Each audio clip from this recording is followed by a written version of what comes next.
ओम शांति। 22/9/21 की वाणी है। मीठे बच्चे, इस बेहद के ड्रामा में हीरो हीरोइन का पार्ट तुम्हारा है, बाप का नहीं। बाप के पास सिर्फ पतितों को पावन बनाने का हुनर है। प्रश्न: ब्रह्मा के चित्र को देख जो प्रश्न उठाते हैं उन्हें कौन सा राज समझाना है? उत्तर: उन्हें समझाओ कि आदि सो अंत वाली आत्मा है। जो फर्स्ट प्रिंस श्री कृष्ण हैं, उनके ही लास्ट जन्म में बाप आते हैं।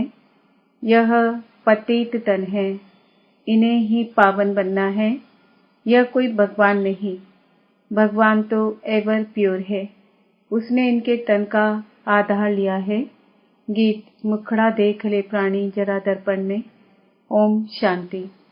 बाप ने बच्चों को समझाया है कि शांति के लिए कोई बाहर दर दर धक्का नहीं खाना है। जैसे हठयोगी सन्यासी समझते हैं, गृहस्थ व्यवहार में रहते शांति मिल नहीं सकती। शांति जंगल में मिलती है, परंतु बाप समझाते हैं शांति वहां भी नहीं मिल सकती। इस पर एक कहानी व दृष्टांत सुनाते हैं कि रानी के गले में हार पड़ा था और ढूंढती थी बाहर। ऐसे शांति तो तुम्हारे गले में पड़ी है, बाहर कहाँ ढूंढते हो? बाप आकर समझाते हैं, बच्चे तुम आत्मा का स्वधर्म है ही शांत। यह शरीर तो तुम्हारी कर्मेंद्रियां हैं, जिससे तुमको पाठ बजाना पड़ता है। आत्मा तो अविनाशी है। आत्मा कोई छोटी बड़ी नहीं होती है, न विनाश होती है। हाँ, आत्मा पतित बनती है, इनको ही पावन बनना होता है। आत्मा को पहले किशोर शरीर मिलता है, फिर युवा वृद्ध होता है। आत्मा तो है ही एक रस। पहले पहले तो आत्मा को जानना होता है। मैं आत्मा ही बैरिस्टर आदि बनता हूँ। इसको कहा जाता है आत्माभिमानी भाव। बाप समझाते हैं, बच्चे तुम देह अभिमानी बन पड़े हो, इसलिए अपने को शरीर समझ लेते हो। यह भूल जाते हो कि मैं आत्मा हूँ, यह मेरा शरीर है। तो अपने को रियलाइज करना है। 84 जन्म भी आत्मा लेती है।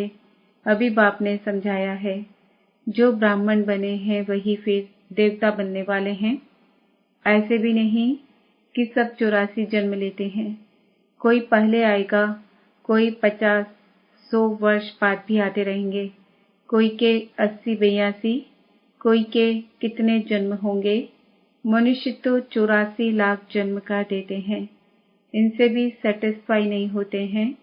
फिर कह देते कण कण में भगवान है।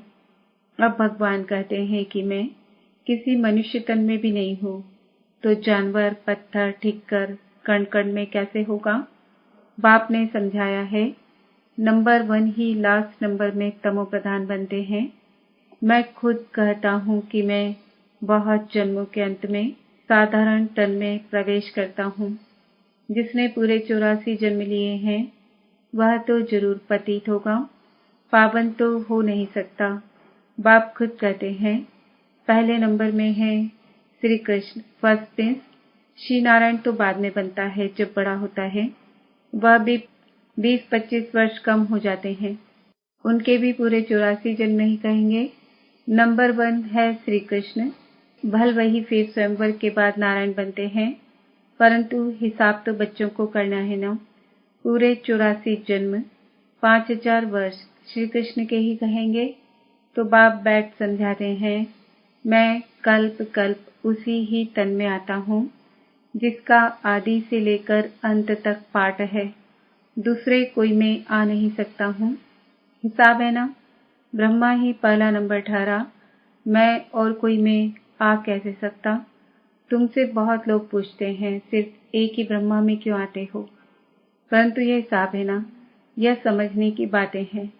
गाया भी हुआ है, ब्रह्मा द्वारा स्थापना करते हैं, विष्णु व शंकर द्वारा स्थापना नहीं करते। यह और कोई का काम नहीं है। मनुष्य रचता और रचना को नहीं जानते हैं। यह भी ड्रामा में नूंद है। बनी बनाई बन रही, अब कुछ बनना नहीं।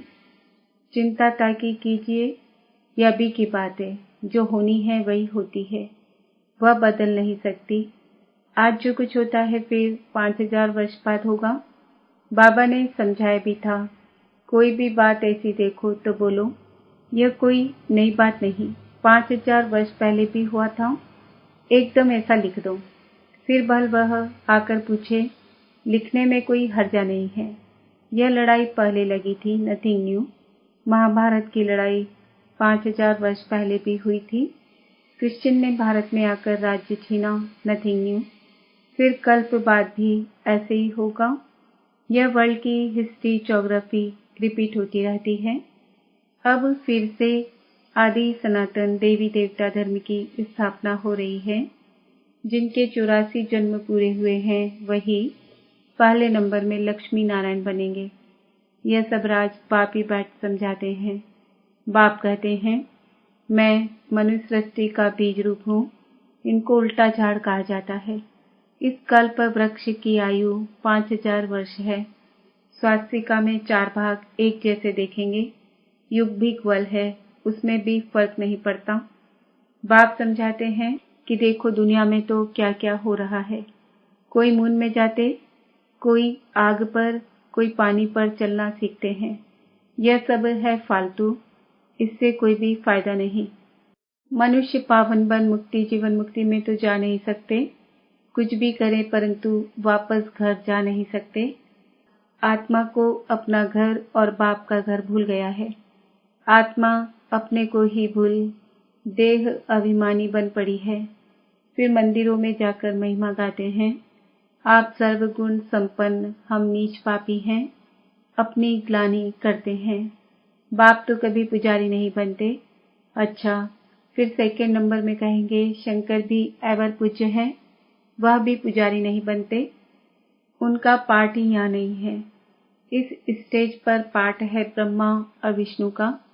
ब्रह्मा और विष्णु का क्या क्या पाठ है यह दुनिया में किसको भी पता नहीं है। त्रिमूर्ति ब्रह्मा कर देते हैं, अर्थ कुछ भी नहीं समझते। यह भी गाते हैं, ब्रह्मा द्वारा स्थापना कौन करते हैं, उनका चित्र ही नहीं, मुख से कहते हैं परंतु वह कहाँ है। शिव क्या चीज है वह भी नहीं जानते। आत्मा के लिए कहते हैं, भ्रकुटी के बीच चमकता है अजब सितारा। मैं आत्मा विनाशी हूँ, शरीर विनाशी है। कितने शरीर लेते हैं कुछ भी पता नहीं। मनुष्य कितने दुखी हैं, रड़ियां मारते रहते हैं। ओ गॉड फादर, जब से दुख शुरू हुआ है पुकारते आए हैं। यह भी समझाया गया है, भारत में जब रावण राज्य शुरू होता है तो ऐसे नहीं और धर्मों में भी रावण राज्य हो गया, नहीं। उनको तो अपने समय पर सतो रजो तमो में आना ही है। यह कहानी सारी भारत पर है। वह तो बाइप्लैट है, बाप बीच में ही आते हैं। भारत जब तमो प्रधान बन जाता है तो फिर सारा झाड़ तमो प्रधान बन जाता है। उनको भी सुख दुख भोगना है। झाड़ में नए नए पत्ते निकलते हैं, वह बड़े शोभनिक होते हैं। नयों को फिर सतो रजो तमो में जरूर आना है। पिछाड़ी में जो आते हैं उनका कुछ मान रहता है। एक जन्म में भी सतो रजो तमो से पास कर सकते हैं परंतु उनकी कोई वैल्यू नहीं रहती। वैल्यू तो उनकी है जो हीरो हीरोइन का पार्ट बजाते हैं। ऐसे नहीं कहेंगे बाबा ही हीरो हीरोइन का पार्ट बजाते हैं। बाबा के लिए नहीं कर सकते हैं, वह तो आकर पतितों को पावन बनाते हैं, खुद पतित नहीं बनते हैं। तुम पतित से पावन बनने की मेहनत करते हो। श्रीमत पर राजयोग से ही राज्य लिया था, अभी तुम फिर ले रहे हो। बाबा कहते हैं, मैं तो राज्य नहीं करता हूँ, तुमको राजाओं का राजा बनाता हूँ। अब दुनिया में मनुष्य कहते तो बहुत है। भगवान उवाच, मैं तुमको राजाओं का राजा बनाता हूँ, परंतु उनका अर्थ न खुद समझते हैं न किसको समझा सकते हैं। भगवान उवाच, तो जरूर भगवान आया था, तब तो कहा होगा ना, हे बच्चों, भारत में ही शिव जयंती शिवरात्रि मनाते हैं। बाप आते भी हैं भारत खंड में। भारत ही अविनाशी खंड है, उनकी महिमा बहुत भारी है। जैसे बाप की महिमा अपरम अपार है वैसे भारत की महिमा भी अपरम अपार है। भारत में ही परम पिता परमात्मा आकर सब मनुष्य मात्र की सद्गति करते हैं, सबको सुख देते हैं। उनका बर्थ प्लेस भारत है। भारत ही प्राचीन देश है। भगवान राजयोग सिखलाने भारत में ही आया था, परंतु कृष्ण को भगवान कह देने से उनकी महिमा नहीं रही है। भगवान तो है ही एक, उनको ही सद्गुरु कहा जाता है। बाकी गुरु तो ढेर है। कोई धंधा सिखलाने वाले को भी गुरु कह देते हैं। आजकल तो सबको अवतार मान लेते हैं, कुछ भी समझते नहीं। जब बिल्कुल पतित बन जाते हैं तब पुकारते हैं, बाबा आकर हमको पावन बनाओ। बाप ही आकर सच्ची सच्ची अमर कथा सुनाते हैं। अब तुम्हारी बुद्धि में है कि हम 84 जन्मों में कैसे आते हैं। पहले अच्छा जन्म, फिर उतरते आएंगे। दुनिया की भी उतरती कला होती है।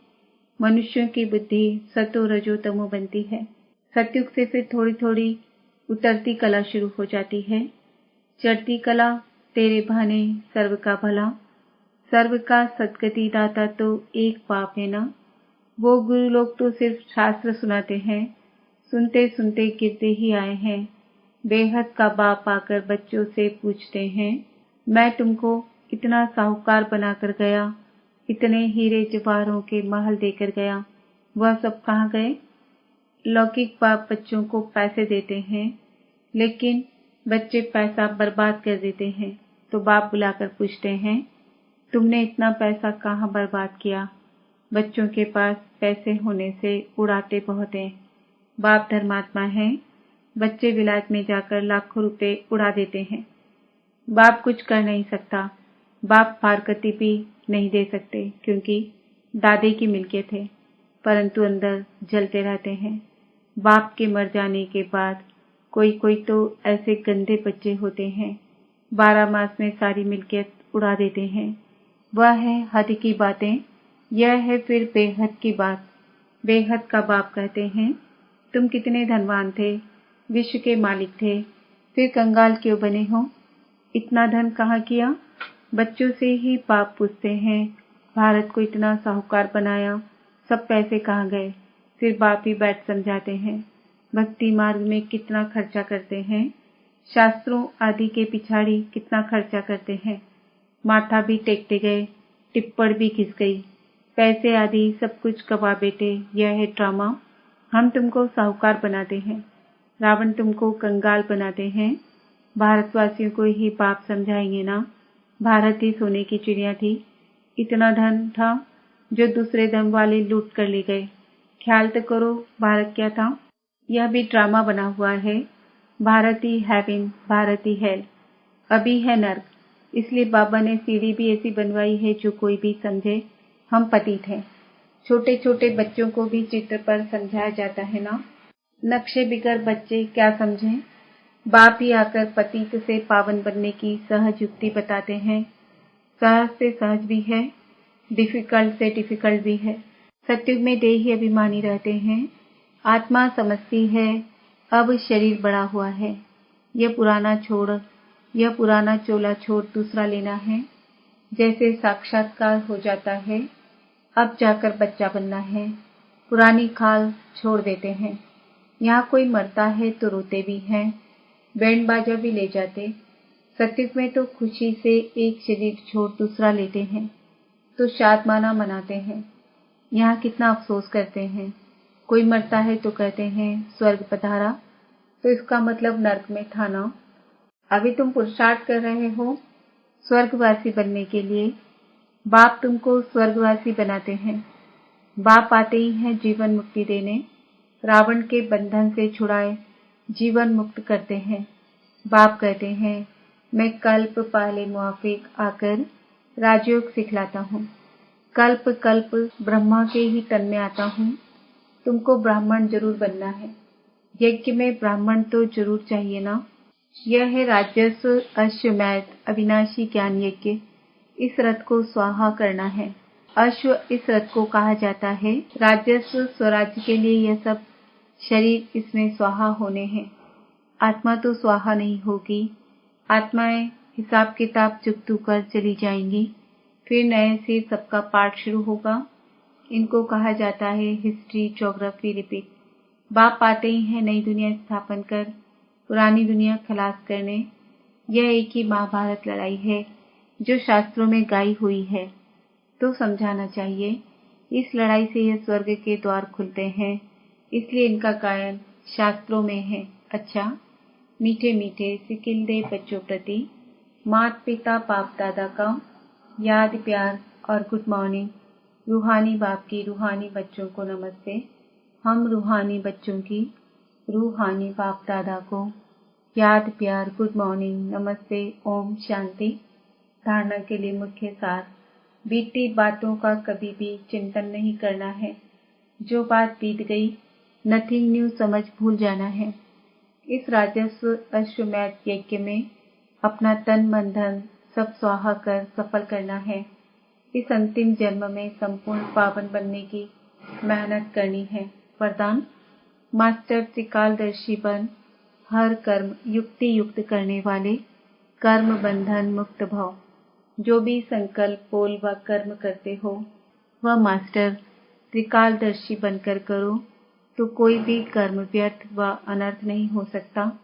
त्रिकालदर्शी अर्थात साक्षीपन की स्थिति में स्थित होकर कर्मों की गुह्य गति को जानकर इन कर्मेंद्रियों द्वारा कर्म कराओ, तो कभी भी कर्म के बंधन में नहीं बंधेंगे। हर कर्म करते कर्म बंधन मुक्त कर्मातीत स्थिति का अनुभव करते रहेंगे। स्लोगन। जिसके पास हद की इच्छाओं की अविद्या है वही महान संपत्तिवान है। आज का सोमाने में आत्मा कर्म बंधन मुक्त हो। ओम शांति।